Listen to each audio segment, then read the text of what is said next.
Welcome to மாயா பஜார். நிர்மலா கஜேந்திரன். இன்றைக்கு நாம் பார்க்கும் இடம் கர்நாடகா மாநிலத்தில் உள்ள ஹாசன் மாவட்டத்தில் வேலூர் என்ற இடத்தில் சின்ன கேசவ பெருமாள் கோயிலை பார்க்க போகிறோம். இதை கோயில்னு சொல்கிறத விட கலை கோவில் அப்படின்னு சொல்கிறதா பொருத்தமாக இருக்கும். ஹோசலர் கட்டிடக்கலை பாணியில் இந்த கோயில் அமைந்திருக்கிறது.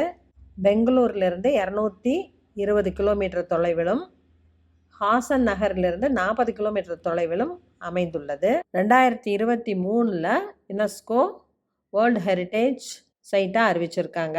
தூண் ஒவ்வொன்றும் செதுக்கிய விதத்தை பார்க்குறப்ப ரொம்ப பிரமிப்பாக இருக்குது. ஆடல் மங்கைகளின் சிலைகள் அற்புதமாக இருக்குது. அவ்வளவு போஸ்டர். மாயா பஜார் நிர்மலா கஜேந்திரன் அப்படிங்கிற என்னோட யூடியூப் சேனலில் டீட்டெயிலாக பார்க்கணுன்னா டிஸ்கிரிப்ஷன் பாக்ஸில் லிங்க் இருக்குது, பார்த்துக்கலாம். தேங்க்யூ.